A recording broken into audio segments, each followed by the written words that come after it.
En las altas montañas del estado de Nuevo México, donde las rocas rojas se encuentran con el cielo azul, se esconde un pequeño pueblo llamado El Milagro.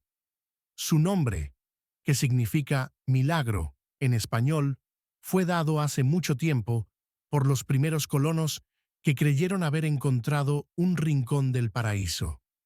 Las estrechas calles, las pequeñas casas de barro con coloridas contraventanas, la antigua iglesia con su campanario blanco, todo parece haber permanecido congelado en el tiempo, conservando el alma de la vieja México en la tierra americana. En el centro del pueblo se encontraba una panadería, que en los últimos años rara vez abría sus puertas. Su dueño, Miguel Ramírez, un hombre de ojos amables y manos fuertes, era descendiente de aquellos primeros colonos que llegaron aquí en busca de una vida mejor. La panadería le había sido legada por su abuela Consuelo, quien enseñó a su nieto todos los secretos de la elaboración del pan tradicional mexicano. Pero los tiempos cambiaban, y Miguel encendía cada vez menos el viejo horno que alguna vez alimentó a todo el pueblo. El milagro se apagaba, como una vela al viento. Los jóvenes se iban, los ancianos partían, y nuevos niños nacían cada vez menos. Las tienditas cerraban, las casas quedaban vacías, y hasta las misas dominicales en la iglesia atraían a menos feligreses. Parecía que este pueblo pronto se convertiría en solo un recuerdo, otro fantasma del pasado en las desérticas montañas de América. Pero a veces, para un renacer, solo se necesita una chispa. Para el milagro, esa chispa fue una antigua receta de pan de Pascua que Miguel encontró entre las cosas de su abuela. Pan de resurrección. Así se llamaba en las páginas descoloridas de un viejo libro. Nadie en el pueblo recordaba esta receta. Ni siquiera los más ancianos habían oído hablar de ella. Pero al final de la receta había una inscripción hecha a mano por la bisabuela de Miguel. Este pan salvó a nuestro pueblo una vez, puede salvarlo otra vez. ¿Qué podría significar esta frase? ¿Cómo un simple pan podría salvar a un pueblo entero? ¿Y podría volver a hacer este milagro? Renacer aún el milagro moribundo, devolverle la vida y la esperanza. Miguel no estaba seguro, pero algo le decía que quizás en estas viejas páginas se escondía la respuesta que todos habían estado buscando. El milagro fue fundado a principios del siglo XX por familias que huían de los disturbios de la Revolución Mexicana. Cruzaron la frontera con sueños de paz y prosperidad, llevando consigo solo lo más valioso: su fe y sus tradiciones. Lo primero que hicieron fue construir una iglesia, y alrededor de ella, el pueblo creció gradualmente. La tierra aquí era infértil, pero los perseverantes colonos encontraron la manera de cultivar maíz, frijoles y chiles en el suelo rocoso. Así nació el primer milagro de El Milagro, un oasis floreciente en medio del desierto. Durante décadas, el pueblo prosperó. Aquí trabajaban artesanos, panaderos, costureras. Los niños corrían por las estrechas calles, y los domingos todos se congregaban en la iglesia, donde se escuchaban oraciones en español. Pero el tiempo no perdona, ni siquiera a las comunidades más fuertes. Con la llegada del siglo XXI, el pueblo comenzó a cambiar. La juventud, una vez que terminaba sus estudios, no regresaba a casa. Nuevas carreteras e Internet trajeron noticias de grandes oportunidades en las ciudades, y muchas familias decidieron buscar la felicidad lejos de sus lugares natal. En los últimos 10 años, El Milagro perdió casi la mitad de sus habitantes. Se cerró la escuela, luego la oficina de correos, y después la única tienda de comestibles. Aquellos que quedaron luchaban por llegar a fin de mes. Una larga sequía, que ya duraba 3 años, devastó las cosechas y secó los pozos. El pueblo, una vez conocido por sus festividades y hospitalidad, ahora parecía un lugar donde la gente simplemente esperaba su fin. Lo más triste era ver cómo se desmoronaban los vínculos humanos. Las familias López y García, que habían sido amigas, ahora se enzarzaban en conflictos por los derechos sobre el agua. El padre Hernández celebraba cada vez más a menudo misas en una iglesia casi vacía. Incluso en Navidad y Pascua, festividades que tradicionalmente unían a todos los habitantes, la gente prefería quedarse en casa. Miguel vio cómo su querido pueblo moría y se sintió impotente. Él mismo había salido a estudiar en Albuquerque, soñando con ser un gran chef, pero la muerte de su abuela Consuelo lo trajo de vuelta a El Milagro. Planeaba quedarse solo por un corto tiempo, solo para arreglar la herencia y vender la vieja panadería, pero algo lo mantenía allí. Quizás eran los recuerdos de la infancia o un sentido de deber hacia sus antepasados, o tal vez, simplemente, la incapacidad de abandonar un lugar que necesitaba de él más que la gran ciudad. Miguel Ramírez creció con el olor del pan fresco. Sus primeros recuerdos estaban ligados a la panadería de su abuela Consuelo. Un ambiente cálido, lleno de aromas de canela y vainilla, la masa suave bajo sus dedos y las sonrisas de las personas que venían a comprar pan. La abuela decía que en su familia los secretos de la panadería se transmitían de generación en generación, de madre a hija y, en el caso de Miguel, a su nieto, porque él fue el único que mostró interés en esta antigua arte. A los 18 años, Miguel se fue a estudiar gastronomía en la gran ciudad.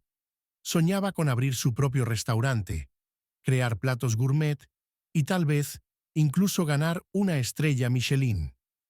Estudió la cocina francesa e italiana, se especializó en gastronomía molecular, realizó prácticas en los mejores restaurantes de Albuquerque. Pero cada vez que horneaba pan, sus manos parecían recordar por sí mismas los movimientos que su abuela le había enseñado. La llamada telefónica sobre la muerte de Consuelo lo sorprendió durante un importante concurso culinario. Miguel dejó todo y regresó a El Milagro. Las exequias fueron sencillas. La abuela sobrevivió a muchos de sus amigos y muchos otros ya no pudieron asistir. Después de la ceremonia de despedida, Miguel se quedó solo en la vieja casa, donde cada rincón le recordaba a la mujer que lo había criado. Al revisar las cosas de Consuelo, Miguel encontró una extraña caja cerrada con una pequeña llave que colgaba del cuello de su abuela. Dentro había un viejo libro, desgastado y encuadernado en cuero, con páginas desteñidas por el tiempo. Era un libro de recetas, escrito a mano en una mezcla de español y náhuatl, el idioma de los aztecas. Algunas anotaciones tenían fechas del siglo XVII y, al parecer, habían sido traídas desde España, para luego ser complementadas en México. Al pasar las frágiles páginas, Miguel sentía cómo el pasado cobraba vida bajo sus dedos. Había recetas que nunca había oído, maneras de hornear que habían sido olvidadas por los chefs modernos, consejos sobre la recolección de hierbas y preparación de masa madre. Pero lo que más le llamó la atención fue una receta, escondida al final del libro y marcada con un signo especial, una cruz dentro de un sol. En ese momento, Miguel sintió una extraña emoción, como si su abuela intentara decirle algo importante a través de este libro. Recordó sus palabras, que a veces las respuestas a las preguntas más difíciles se encuentran en cosas simples, en la tierra bajo nuestros pies, en el aire que respiramos y en el pan que compartimos con nuestros seres queridos. Quizás su regreso a El Milagro no era una casualidad, sino parte de algún plan mayor. La receta que encontró Miguel se llamaba Pan de Resurrección. Ocupaba varias páginas, escritas en una letra pequeña, con anotaciones en los márgenes hechas por diferentes manos a lo largo de muchas generaciones. Según las fechas, este pan se horneaba solo una vez al año, en Pascua y solo en circunstancias especiales. Al comienzo de la receta había una extraña frase: cuando la esperanza se apaga y los corazones están divididos, el pan de resurrección restaurará lo que se ha perdido. Miguel leyó la lista de ingredientes y se sorprendió por su combinación inusual.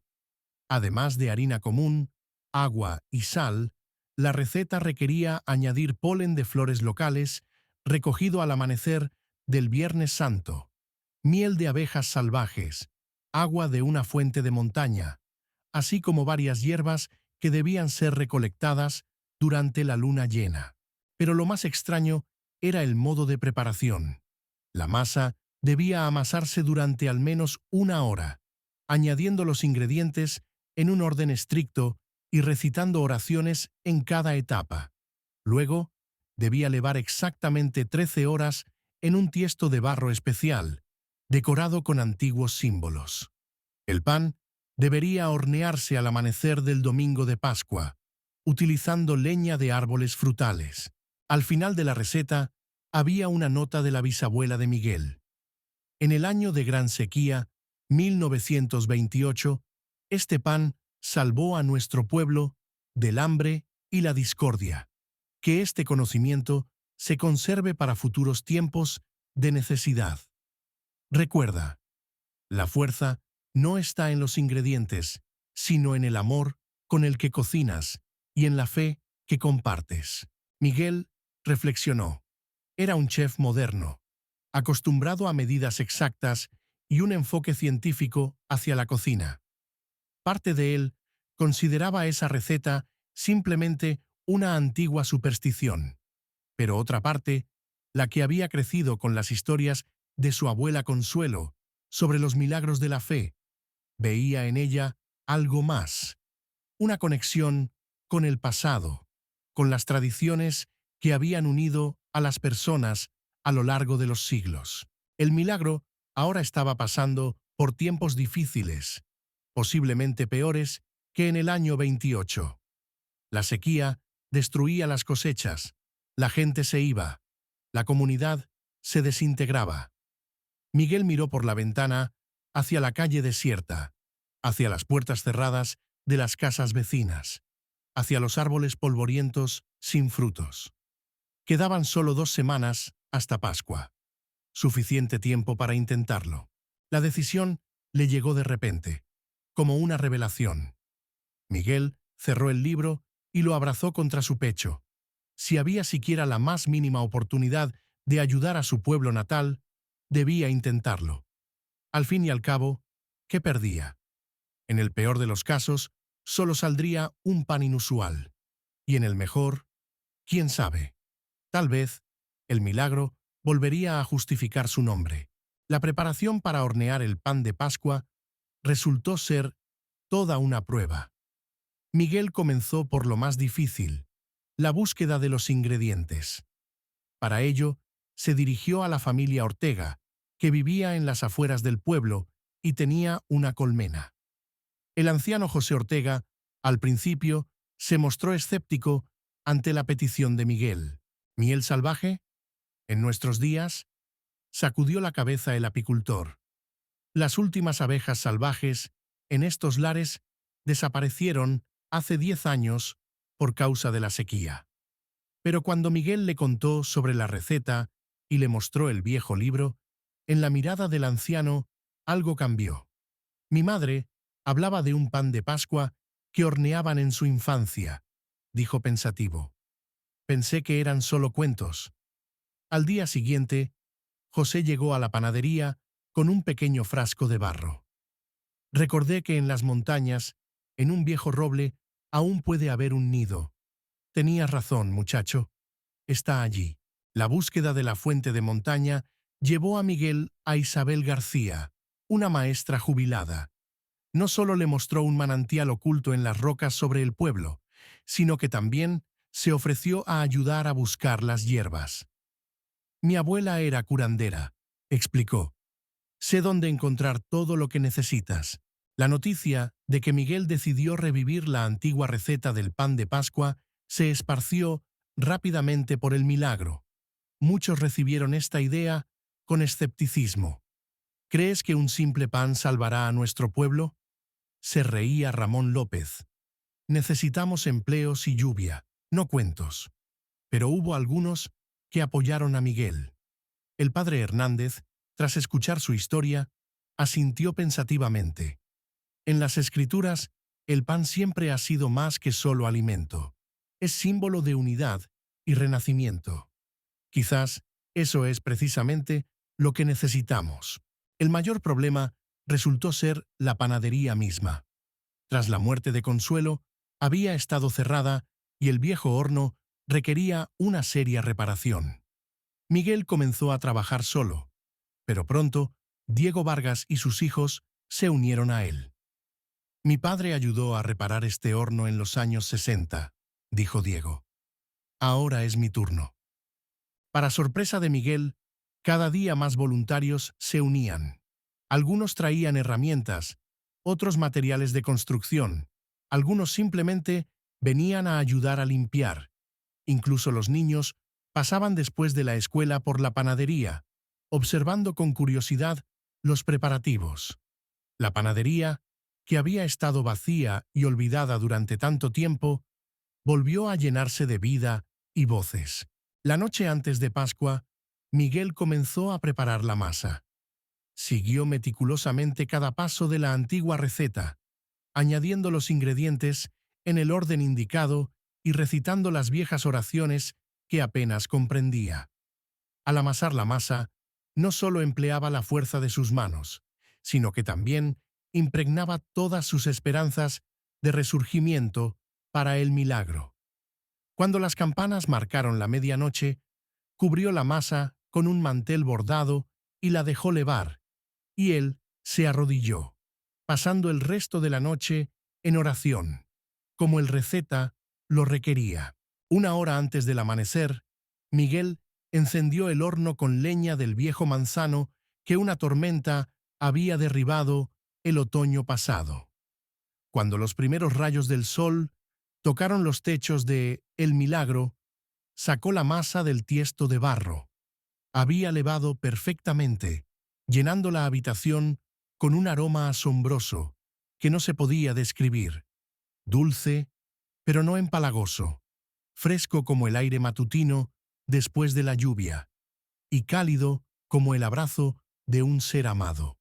Miguel dividió la masa en 12 partes, decoró cada una con símbolos tradicionales, una cruz, una flor, una espiga, un pez, y las colocó en el horno precalentado. Una extraña sensación lo invadió cuando cerró la puerta del horno, como si esa acción tuviera un significado mucho mayor que simplemente preparar alimento.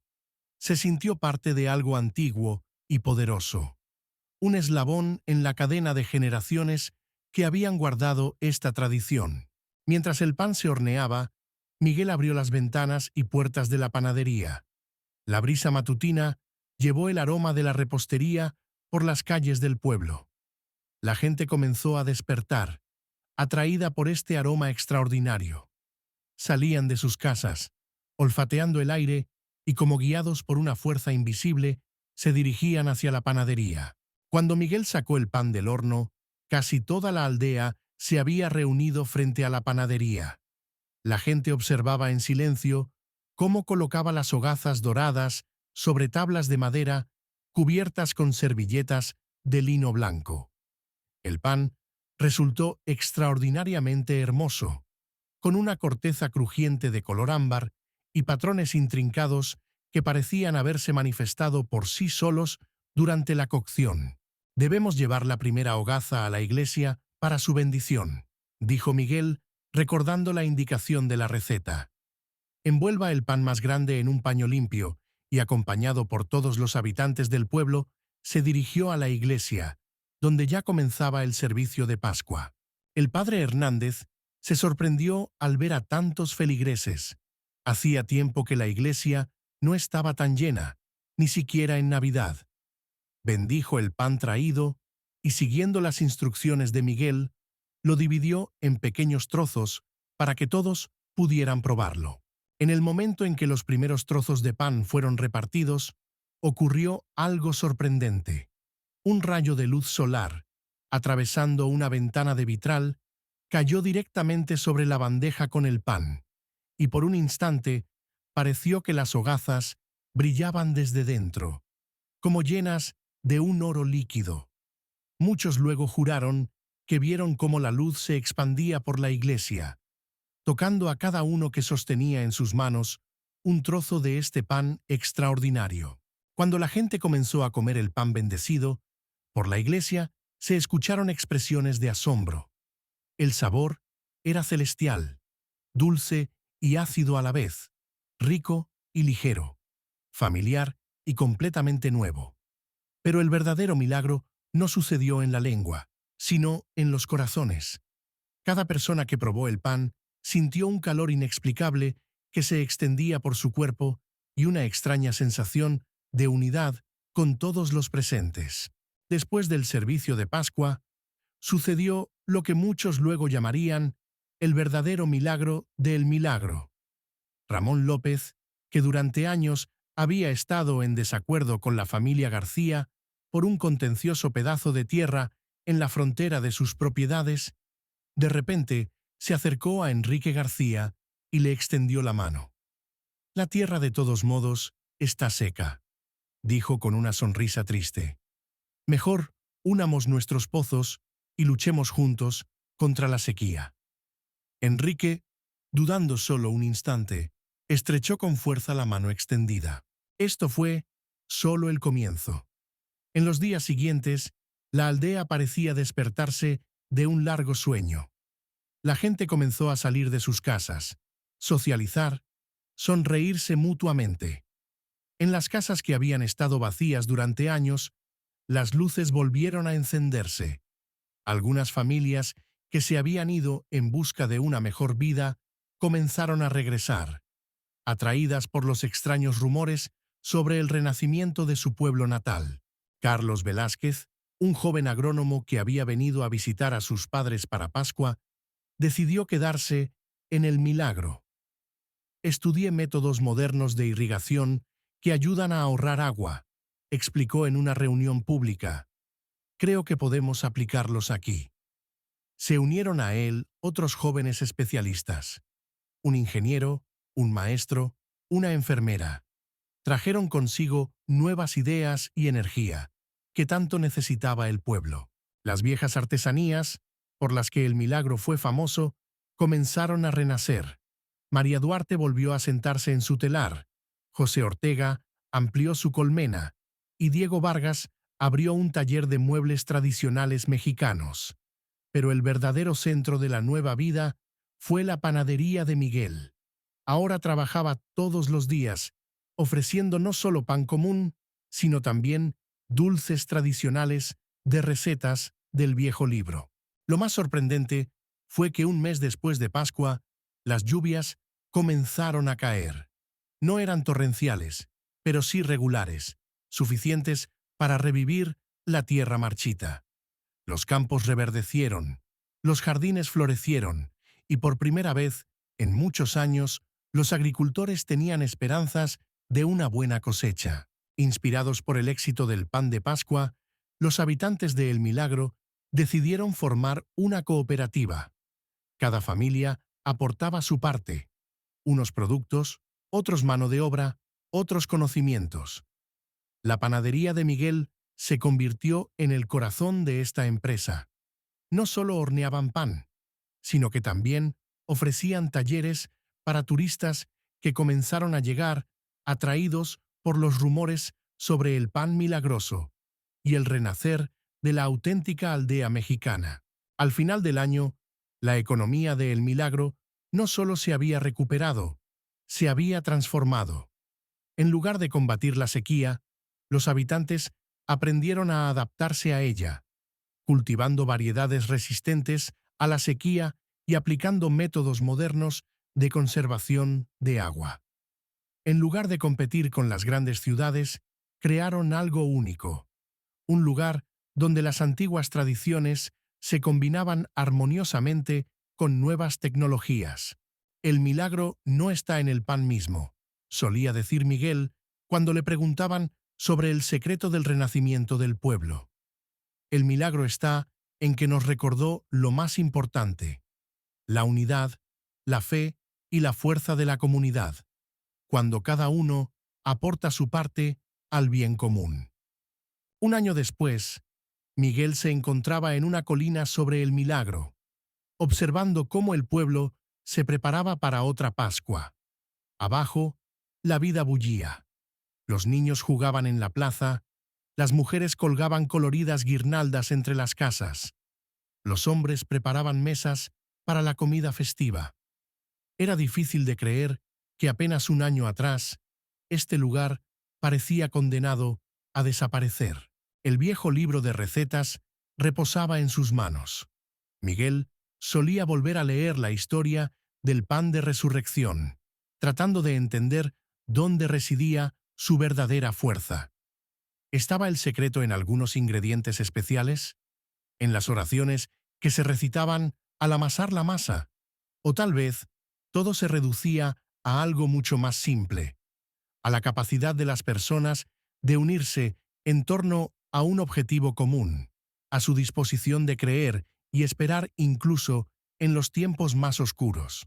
Para mí, el pan siempre ha sido símbolo de vida, decía la abuela Consuelo.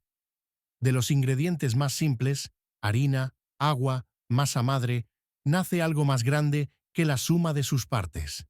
Así es en la comunidad humana. Cuando nos unimos, creamos algo más grande que solo un grupo de personas. Ahora Miguel entendía lo que ella quería decir. El verdadero milagro del milagro no estaba en el pan, sino en las personas que lo compartían, en su capacidad para perdonar, ayudar a los demás, sacrificar lo suyo por el bien común. El pan de Pascua se convirtió solo en un catalizador, recordándoles lo que siempre habían sabido en el fondo de sus almas. Juntos eran más fuertes que en la soledad. Gracias por acompañarnos en nuestra historia sobre cómo un pan común pudo renacer a todo un pueblo. Esperamos que el relato del milagro pascual de El Milagro haya tocado su corazón y recordado la importancia de la unidad, la fe y las tradiciones en nuestras vidas. Si le gustó esta historia, por favor, apoye nuestro canal. Presione el botón de suscripción y active las notificaciones para no perderse nuevas historias inspiradoras que estamos preparando para usted. Además, nos encantaría conocer su opinión. Cuéntenos en los comentarios qué tradiciones unen a su familia o comunidad. ¿Hubo en su vida un momento en que un simple acto o evento lo cambió todo para mejor? Sus historias nos inspiran a crear nuevos vídeos. Hasta la próxima entrega.